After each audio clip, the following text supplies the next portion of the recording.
Hello all, and thank you very much for joining the webinar today. We are coming together so that we can talk about, as fundamental investors, ways to take advantage of moves in the market that may not be fundamental, that may be caused by factors, and a way to measure that and compare it against the fundamental perspectives that we have and find buying opportunities where our fundamentals are lining up and factors are also suggesting that we should be buying securities to help us out.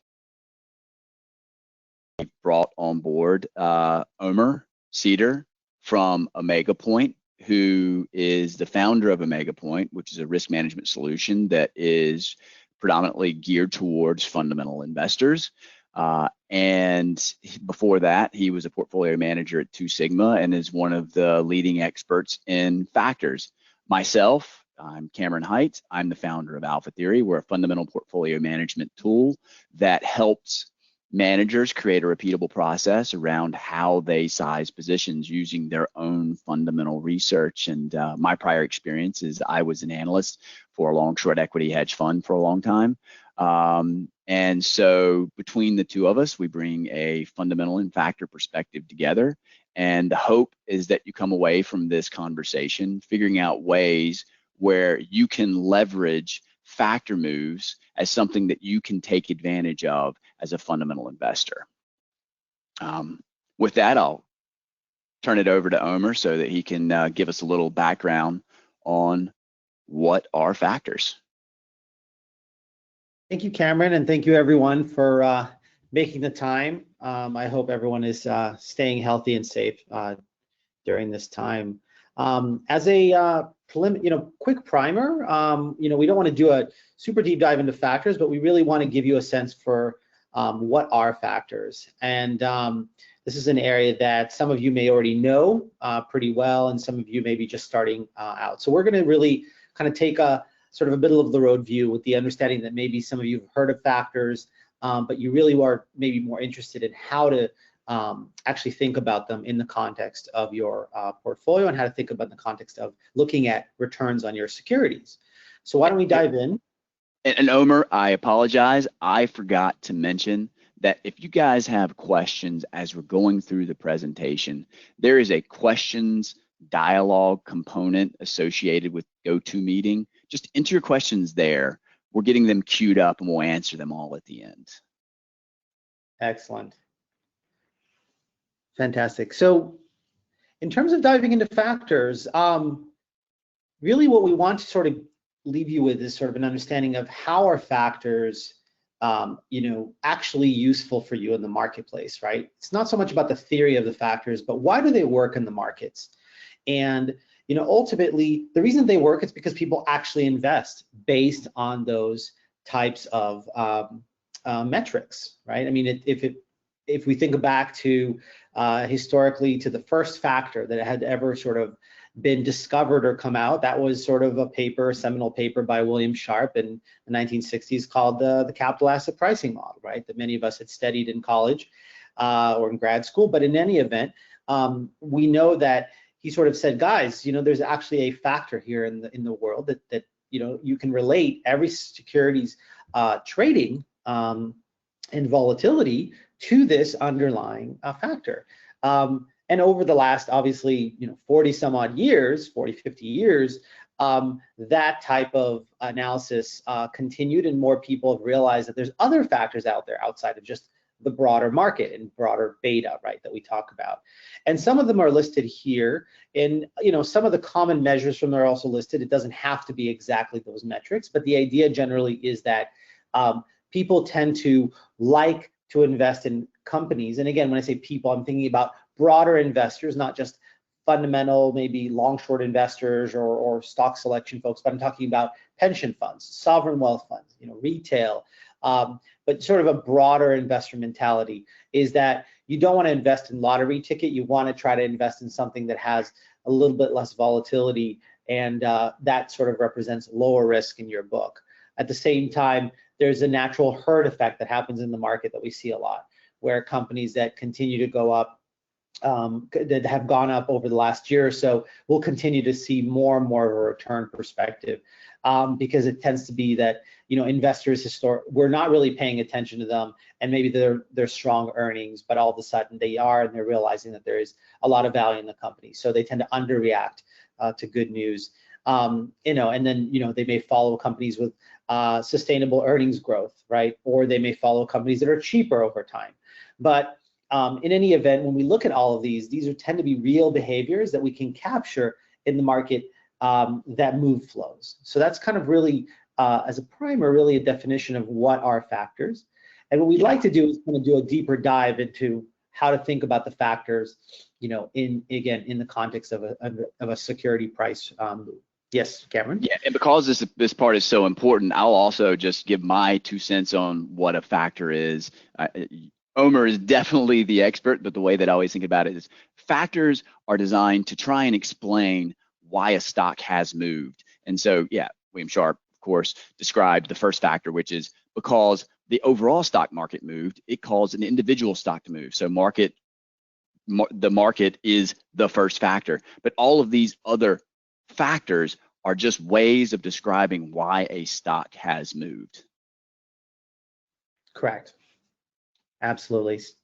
And so what we want to do is we want to understand how a factor is constructed. This is a high level to get a better sense for when somebody says, wow, we saw a big move in value stocks today. What does that actually mean, right? Or we saw a big move in you know, an earnings yield. These are all sort of nomenclature, right? That's being sort of used in the street today, but we're not really sure what does that actually mean and how is that factor actually built. So if we sort of think about earnings yield as a value example, right? So, you know, price, it's really an earnings to price ratio. The way that we design a factor is to really try to figure out, again, the differential between stocks that have high earnings yield and low earnings yield. And the way that we do that is we basically take all of the securities in the market and we put them into this bucket where we basically say, okay, within this sort of group, we're going to measure the average and the standard deviation of all the stocks' earnings to price ratios. And once we do that, we can suddenly say, okay, for every security, we know how to rank it, right? We know how to put it in that bucket. Is it on the low side? Is it on the high side? And the way that we do that is essentially by what they call a z-scoring normalization, right? Which essentially takes the earnings to price ratio of 15%, for example, if you have a stock of 15%, and looks at the average of the market. So that would be 10%, for example, in this case, looks at the standard deviation of the market, which is 5%, and simply says, okay, the difference between the stock, the market is 5%, divided by the standard deviation of 5% means that it is one standard deviation away from the mean. And, you know, conversely, if the stock was 5% instead of 15%, it would be minus one standard deviation away from the mean. Okay, so the way to think about all of these is that if you are at the center of the market, if you are right at the average of the market, you would expect to actually have a score of 0, not a positive score, even if your earnings yield is positive, okay, because you're just average. If you're at the top, you're at one standard deviation. If you're at the bottom, for example, you're at negative one standard deviation. Great. So then what do we do then with all of these securities that now we have scored into -1, +1, we've given them sort of a normalized rank? What we do is we essentially create a portfolio from them that we can actually measure the returns of securities with high exposure to earnings yield versus low exposure to earnings yield. And the way that we do that is the first important thing is that we don't want to actually have any market exposure here. So we build an equity market neutral portfolio. And that's really important because if we did have market exposure in there, right, if it was a 30 or 40% market exposure, we wouldn't truly be able to tell you that the return is just due to the fact that high earnings yield stocks outperform lower earnings yield stocks or vice versa. Okay. One other thing that we do is not just to build an equity market neutral portfolio, but we actually try to take away as much of the other exposures that are in that particular portfolio. For example, there could be a high size exposure, big caps versus small cap, or there could be, a high momentum exposure. And all of these we may not want to have because, again, they explain also some of the reasons that the stocks are moving. We want to purify this factor, and essentially we call this a pure, really, earnings yield portfolio that measures essentially the return of how earnings yield performed independent of any other factors and the market. And what you can see here in these two charts that we're showing you sort of earnings yield, it's a very interesting one because it's obviously a metric of value. It obviously had a strong run up for the first couple of years since 2000, or actually this is since 2007. So we're talking really since GFC. You see it's had a very, very strong return, and really where we start seeing this thing break down, and everybody's talked obviously about how value has had a challenge over this period of time, has really been the last couple of years, and then more importantly, if you look at it just in the last couple of months, how it's had kind of fallen off a cliff. So it's earnings yield is really measuring pure value or pure, investment on the basis of, earnings to price ratio. And that's historically been a really good investment opportunity or investment factor, if you will. But in the more recent period, it's seen a lot of headwinds. Okay. So given actually the notion of talking about factor returns, we actually want to dive in and look at what has the factors done in the last sort of, call it 6 weeks, right? 6 to 8 weeks since we really entered in a unique market environment. And one of the things that we really wanted to highlight here is the move as a multiple of the average move, right? Or the standard deviation in that factor. So we want you to sort of really focus your attention on the column that's entitled Standard Deviation Move March 2020, because this was the big move that a lot of these factors sort of first saw. And then we also have what happened in April. If you go all the way to the left, those are the returns of the factors in April. Okay, so we're going to point sort of our attention to a couple of factors here. One is called profitability, and profitability is essentially a factor that captures things like return on equity, cash flow to income, cash flow to assets, basically focuses on companies with very, very strong businesses from an accounting, obviously, perspective and a cash flow management perspective. And we can see that ever since really the beginning of the downturn, this factor has gone absolutely parabolic relative to its history. So if you look at the average monthly move, it's been about 25 basis points. Standard deviation of the monthly move is about 67 basis points, and this thing went up about 5% in the month of March. And again, remember, this is 5% in excess of the market. So the market does what it does. This is an equity market neutral portfolio. So it basically, we saw 7.2x standard deviation move, which is really, really incredible for a factor of this level of volatility. We also saw, as expected, or as many people expected, is if the economy goes south and there's a lot of leverage or debt on corporate balance sheets, that people are going to be worried about leverage. Well, the leverage factor took a nosedive, and you can see that was a standard deviation move of 7x its normal, normal monthly movements in that factor. So also a very, very big movement that we saw, and hasn't really seen a really big rebound, and even during the April rebound. And then two other factors we kind of wanted to point out were liquidity and size. If you look at liquidity down here, this is a factor that also had a big move in the March timeframe, but then had a really big rebound in April. And liquidity is typically connected, actually, a very important one is connected many times to securities that are held by institutional investors more than sort of retail. Ones that tend to get traded more tend to be maybe held by a higher percentage of hedge funds, and in some cases even the quantitative hedge funds. So the fact that they have a lot more turnover in with them can mean a lot of different things, but generally speaking, we know that that factor had a very, very negative performance in March, when there was a lot of hedge fund sort of oriented liquidation and degrossing going on, and we've seen a very strong rebound in April. And then finally, the size factor. This is the factor that really sort of talks about going to the safety of the big caps versus the small caps. You can see that this factor, interestingly enough, the average monthly move is negative 12 basis points. So if you see that, what does that mean? That means that on average, in a normal market environment, this factor actually loses money. Small caps outperform big caps. But there's a massive standard deviation around that, right? Which means that there's periods where it really goes up and periods where it really goes down. And what we see is that now we're entering a period where it's been incredibly strong on the way up, right? There's been about almost a 4.7% move in March, an additional 4% move in April. And so we can really see that things are moving incredibly in the direction of the bigger cap stocks. So taking quickly a step back, and I'm going to hand it over to Cameron in a minute, but I just wanted to really sort of pull the camera back and say, what does this all mean for your securities, right? I mean, at the end of the day, you're doing stock selection, you're thinking about how your own securities are performing, and what is the context for them. These big factor moves are actually moving your securities.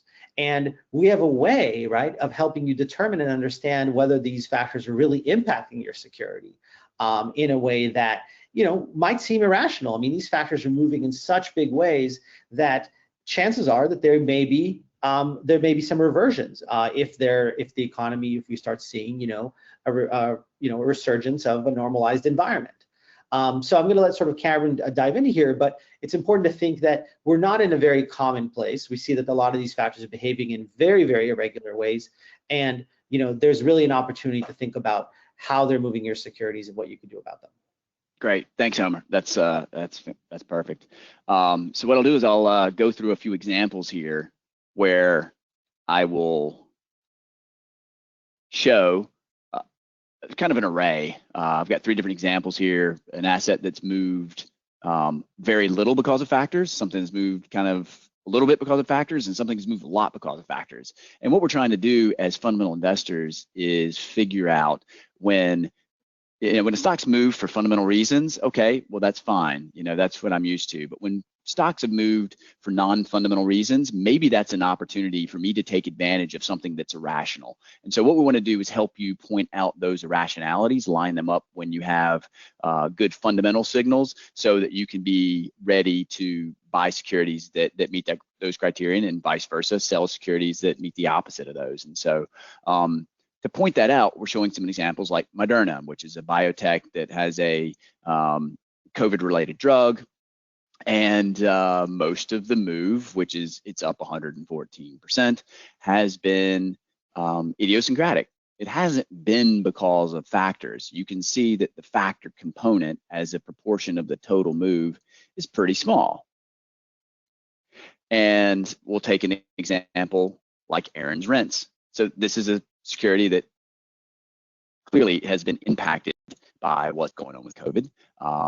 And so there has been an alpha move, but there's also been a pretty big factor move, so non-fundamental move. So the factors are moving it in one direction or another. Stock's down 55%, 24% of that, or 44%, have been related to factors.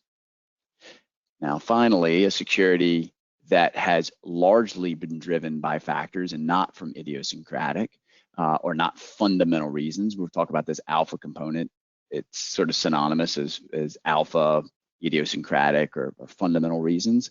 The stock's down 32%.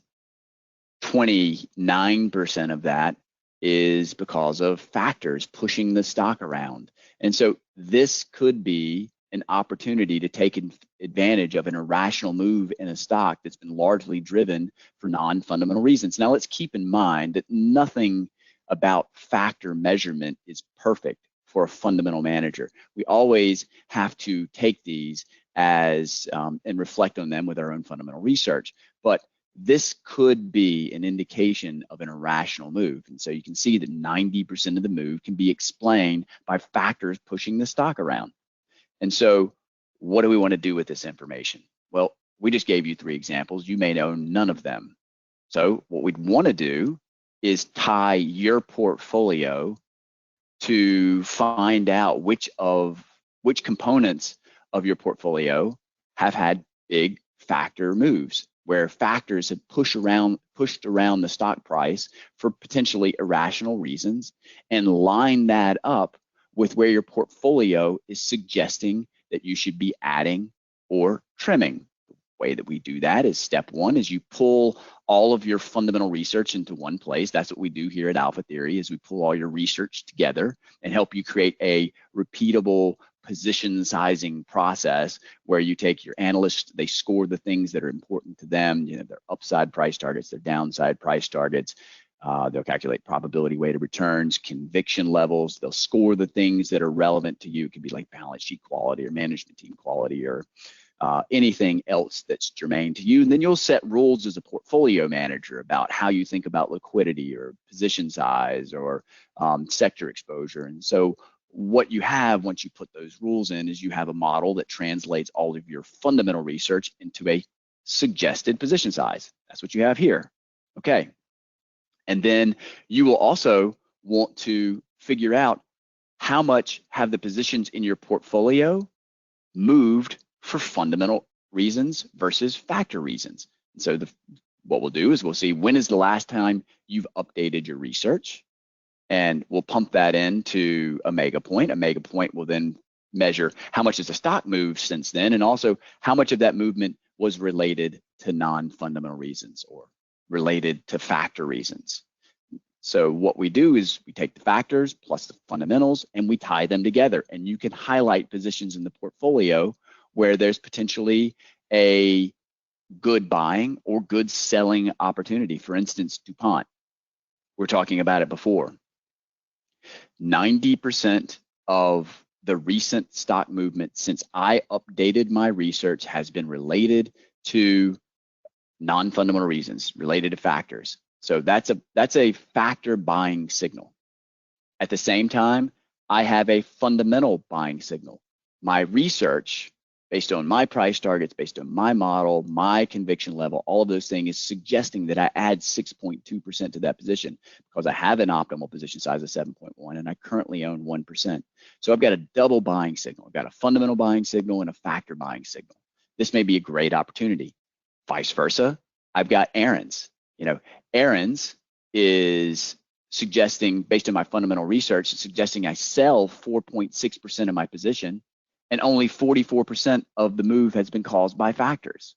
And so you can do that now for every name in your portfolio where you line up fundamental signals with factor signals, and the ultimate goal is a portfolio where you can highlight very quickly places to add and trim where there may be irrational moves. So I think you guys see that what we put together is a way for hopefully fundamental investors to take advantage of some irrational factor moves. And just to drive the point home, what that means is, we gave the DuPont example, but for any stock, a buy in this situation would be a large optimal fundamental position add suggestion. We saw before that it was a 6% add for DuPont, plus a large negative factor move percentage. So when a large portion of the reason that a stock is moved down is related to factors, and vice versa, a sell would be a large optimal position trim plus a large positive factor move. The stock has been pushed up because of factors. That all makes sense. And so what we're willing to do is we have partnered with our friends at Omega Point, and we are willing to do a fundamental plus factor proof of concept demo. What that would involve is taking your portfolio, incorporating your price targets, conviction levels, and then giving you a report that looks not too dissimilar from the report you saw on the previous page, where you can point out where there's a combination of positive fundamental and factor buy and sell signals. And so, with that, I will open it up for questions. You can contact us at the contact links below, but I'll open it up for questions. And keep in mind that the way to ask questions is the question dialog box that's associated with GoToMeeting. You just put your question in there, we'll queue them up, and we'll get them answered for you. So with that, I will open it up to Mike, who will feed us the questions that have been asked so far. Yep, sure thing. We had several that came through, so let me just queue them up. Just give me 1 second. Yeah, one of the questions was,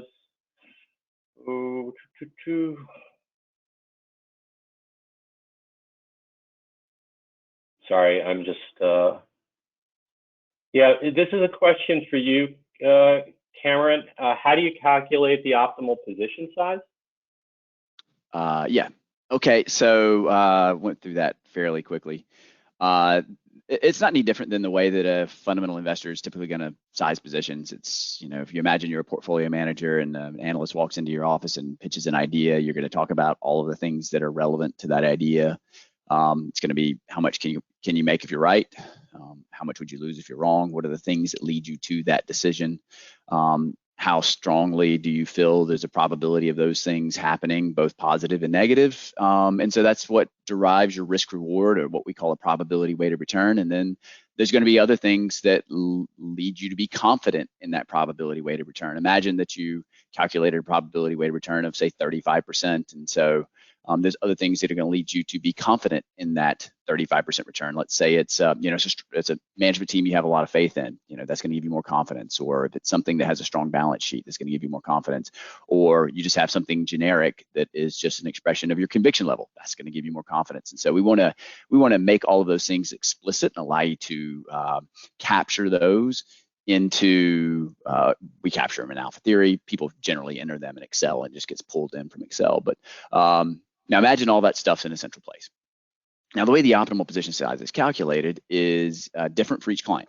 So we'll have people have different sets for what's a maximum position size, what's a minimum position size, how do I want to think about liquidity, how do I want to think about time horizon, what kind of returns do I need to have in a full position. I can have different sector exposure. So as a portfolio manager, you define rules, and so you have all of these rules typically in your head today. You absorb all of that information, and a portfolio manager is a smart individual with a lot of experience. They come up with their own position size.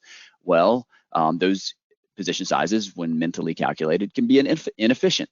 And so what alpha theory does is allows the portfolio manager to externalize, to build their own model. It's not a black box, build their own model for how they want to size positions. And so it's going to take their probability weighted returns, their confidence levels, their liquidity, all of those things that came in from the research process, compare them to the rules that the portfolio manager set, and come up with a suggested position size that's intuitive for the portfolio manager. So you can think of it as a kind of a fundamental optimization. And it's one of the reasons that we're really excited about our developing partnership with Omega Point, is because they do risk optimization.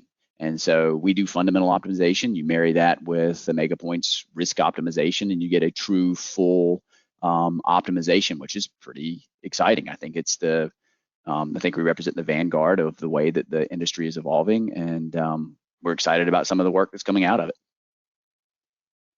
Fantastic. We have another question here. In the DuPont example, was there a particular factor that moved the stock so much? I'm gonna let Omer answer that one. Yeah. Sure.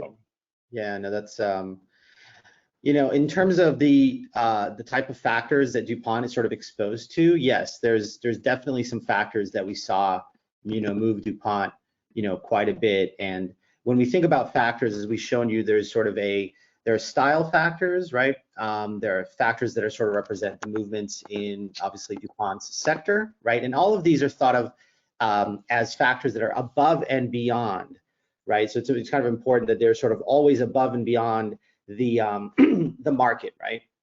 And then so when we think about it, I think what we really saw, in the case of DuPont, that there were sort of factors related to first and foremost, some of the, its beta to the market, some of the, market sensitivity oriented factors moved more than average relative to sort of other securities in its sector. And we also see that there were, factors related to, leverage actually that sort of also moved DuPont, in that period of time. Again, when you think about how these factors trended in the month of March, there was so much volatility, right? In both market sensitivity and leverage, we saw, a massive standard deviation move. So any security that had even that slightest exposure to it, you didn't need to be the top stock in the universe, right? When it came to leverage, you just needed to have higher leverage than the average. You would see that, that you get pulled down with the rest of the, securities in the market, even if your balance sheet was good and there were other reasons that your leverage was fine. Your debt wasn't due maybe for another year or two. All the reasons that fundamental investors understand about it and feel very comfortable with DuPont could allow you to make a decision that you actually like the name, and it's been sort of irrationally sold off by virtue of it being just sort of part of a group that the broader community didn't like.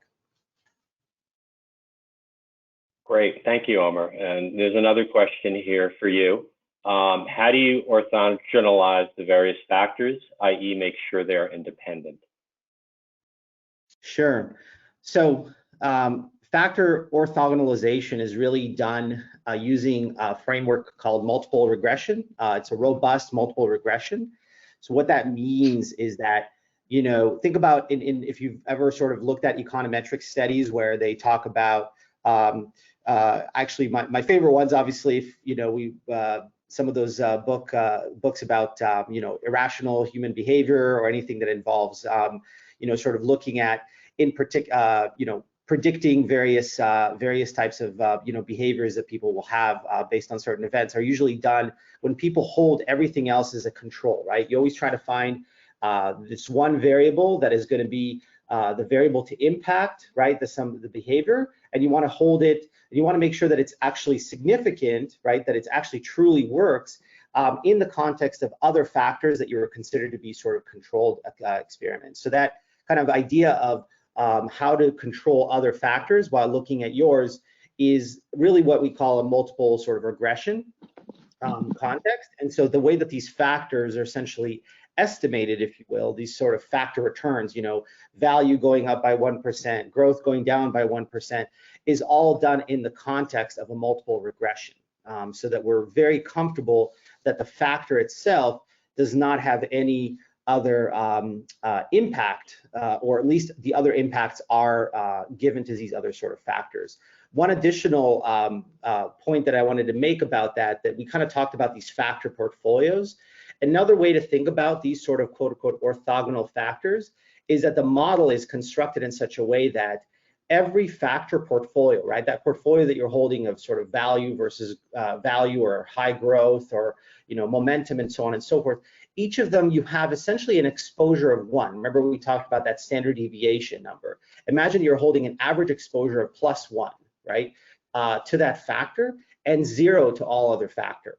Okay, so it means that essentially you are kind of at the center of the market for all other factors in those portfolios, and that portfolio that you're holding has a 1 exposure to the factor that that is in question. That also allows you to get that what they call pure factor return, or the orthogonalized factor return.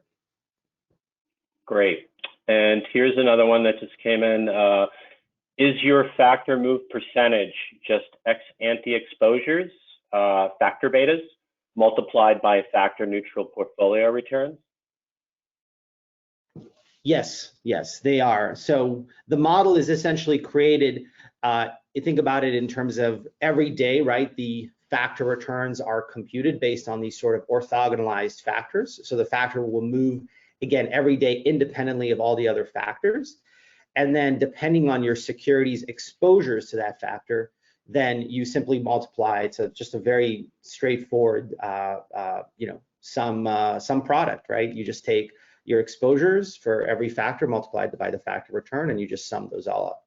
That gets you the component of what factors are impacting the underlying security. Perfect. What is your estimated universe? Do you have different models for US versus international? Yes, we do. We have essentially a you know, a very large library with our partners. Our partners are Bara, Axioma, Wolf. They, you know, we work with them to essentially get models that look at a lot of different regions, a lot of different countries, look at global, look at country specific, as I said, and even look at sector specific. So if you're a you know, US TMT manager and you're interested in looking just at the TMT universe, you can get a model for that. So it really depends on sort of your investment style, where you invest, what your universe is. There's generally a you know, kind of a rule of thumb. You don't want to overfit. You don't want to get a model that is so specific to your universe that it's not necessarily stable. But the general idea, if you think about it from a hierarchy perspective, if you invest internationally, you probably want some kind of a global model.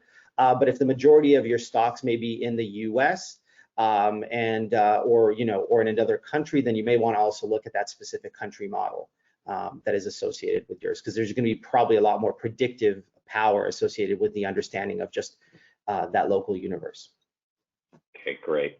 Hey, Omer, could you comment on what we used for all of this analysis, the model that we used? Yes, and that certainly needs to be appropriate. We used here the Axioma, primarily the Axioma US model. So I think what you see here essentially has to do with looking just purely at the US universe. So that's about, I think, close to about 9,000 securities in the model. And the estimations of all the factors that you saw, whether it was Moderna or for DuPont or Aaron's or whatnot, came from essentially a subset of that universe. Not to get into too much detail, but the process that Axioma takes is that they take a subset of that universe, they create what they call an estimation universe, right, which is smaller. They compute all of the factor information associated with that. So like what's the mean, what's the standard deviations, kind of all the normalization, and then they sort of kind of fit it to the rest of the names in the universe. So in this particular case, it was the U.S. model, but we also have the the global model from Axioma as well as from Barra.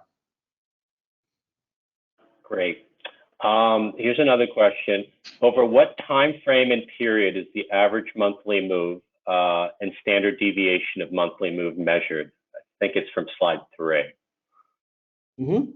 Yeah, we started in, I think, right after the end of GFC. So we looked at around, I think, starting from 2009, I think, or no, 2010, January 2010. We kind of did a 10-year look back. And wanted to make sure that, one of the reasons for that is that we wanted to make sure that we saw what a normalized market environment looked like. Obviously, there was a lot of volatility in the GFC period. And so we can pull that out separately. But what we wanted to say is, on average, if you're just in a normal market environment without, this very, very extreme conditions, what would you expect the factor to do? So it's a monthly, like I said, monthly standard deviation using about a 10-year look back. Great. And here's another. Do you have any thoughts on which factors might be more likely to bounce back based on their historical tendencies to reverse? Obviously, this time is probably different. Asking you to make some forecasts here, Omer. Oh my goodness. It'll always be different than the last time, right? Yeah. I think that how about this? Let's think about a framework of more just, human tendencies, right? Or investor tendencies, right? When things go bad, we run to safety, right? When things get better, we take on more risk. So I think that maybe the thing to consider is just natural human tendencies usually evolve along the sort of lines around risk on, risk off. And so, the factors that you can usually have a decent prediction on whether they're going to come back if things get back to normal tend to be the factors associated with sort of a risk on or risk off environment. And those factors involve, for example, market sensitivity, right? That factor has been down quite a bit. It's a very volatile factor, but that's like the beta factor, right? That one, if the markets come back, and they have already, my market sensitivity has already been rebounding, but you're going to see a very, very large rally in market sensitivity relative to where it's been. The other one that we have is called volatility, right? Volatility is a factor that we talked about, sort of measures the kind of the lottery ticket effect versus the safety effect. That one is really gotten sold off, and we would expect that one's going to rally as well. On the conversely, you're going to see things like size. Size is just getting into safety, right? I just want to push all my chips into big caps, and I just want to hang out there until the I want to kind of weather the storm. And when the storm sort of everything seems normal again, then I would like to invest back into my small and mid cap names that I feel like are going to have great outsized growth opportunities. So I would expect, maybe if you think about those three factors, usually size will likely go down potentially. The volatility and market sensitivity might go up. Great, thank you, Omer. There's another question here. Are factors more useful with 20-day moving averages or 60-day moving averages? I'm just thinking about the stability of a factor given high frequency trading, which can overwhelm individual securities during volatility.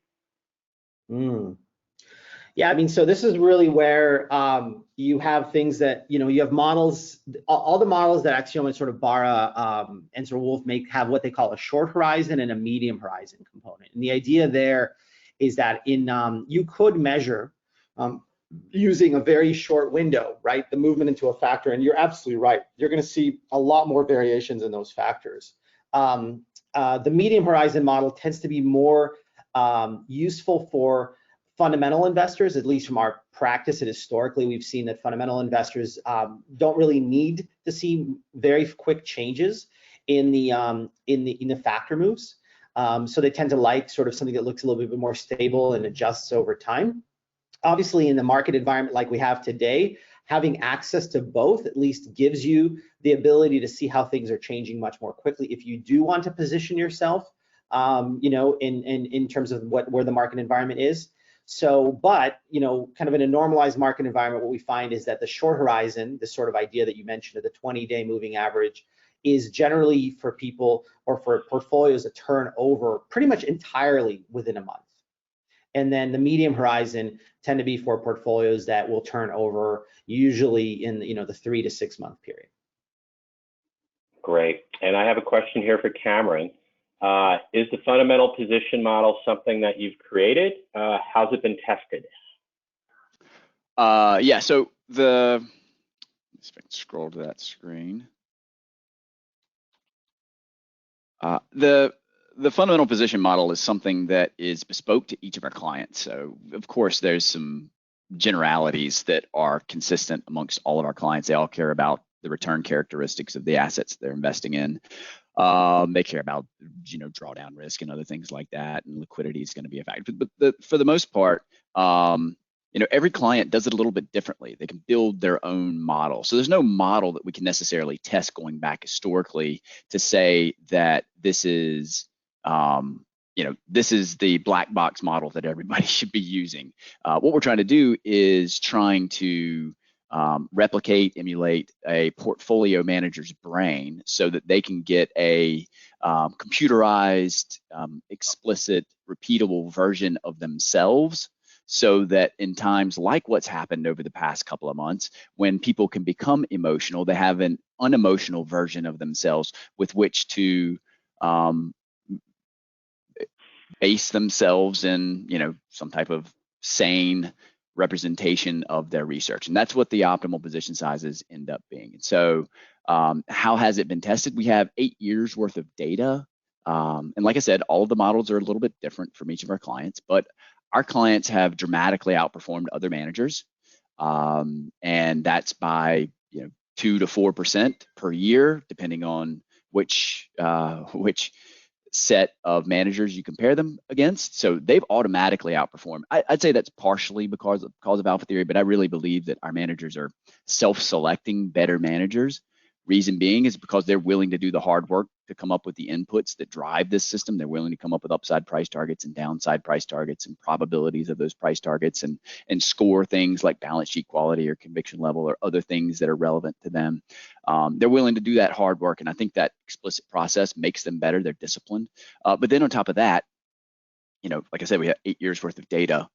Our clients don't follow the model that they build inside of alpha theory verbatim. There's a gap. And if they would have followed the model more closely, they would have picked up another 4% of return. Every single year for the past 8 years, our clients would have performed better if they would have followed the model that they built inside of alpha theory versus what they did on their own. So there's still slippage even for these disciplined managers. Our managers on average outperform, but they would have done even better if they would have followed the model. So yeah, that's the back testing that we have, and continues to this day. Great. There's a follow-up question to this, Cameron. What strengths and weaknesses have arisen in the alpha theory product given the recent volatility? Yeah, I'd say that the weaknesses are probably that we're taking larger positions on average than what our clients typically hold. And so when you have that, you have more concentration and you have more volatility. But the other side of that coin is that this has been a seesaw kind of rebound with really big really big moves day to day, both up and down.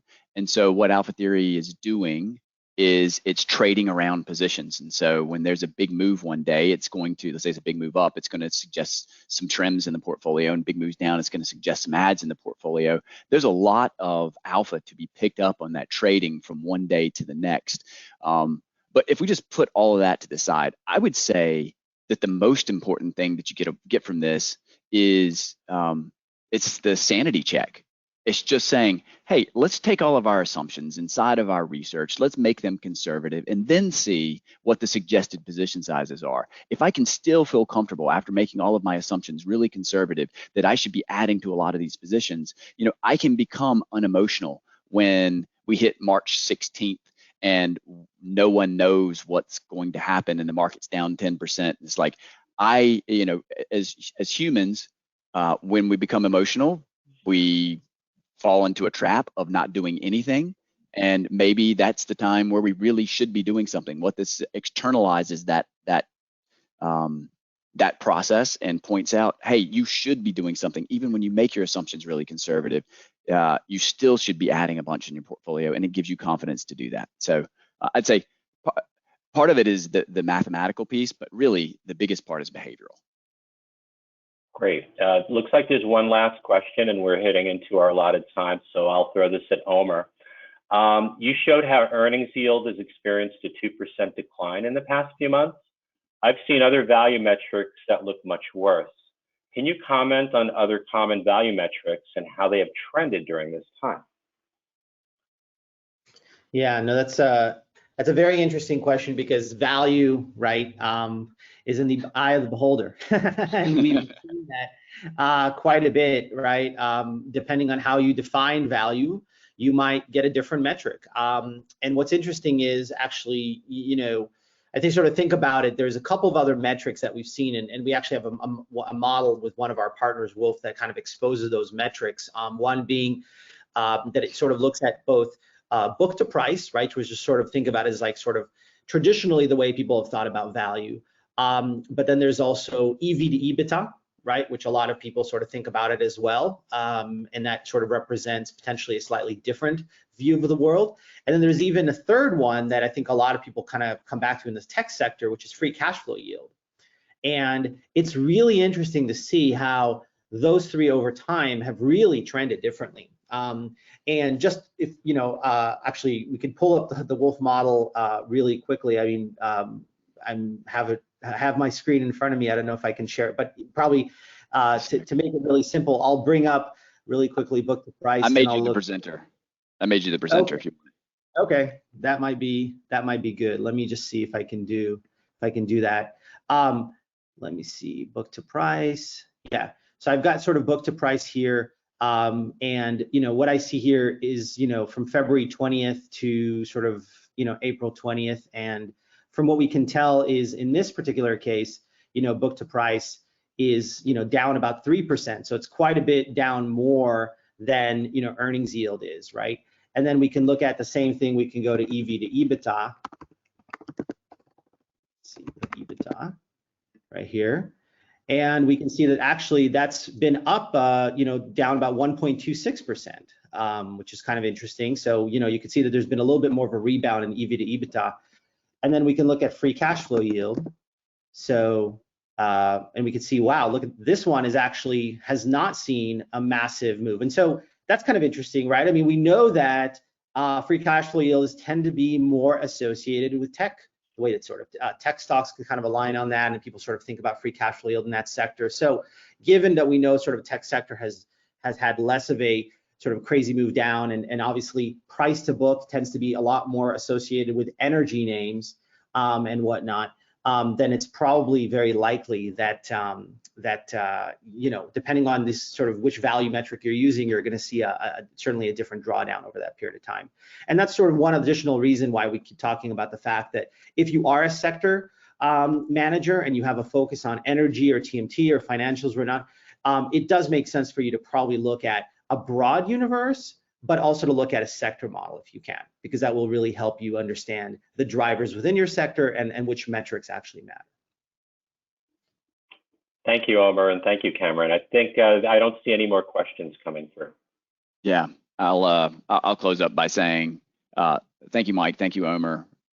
This was great questions from everyone. If there are any follow-ups, you can contact either one of us at sales and then our email, then our companyname.com. Would love to touch base with you, and please contact us if you have any questions. Thanks for your time today.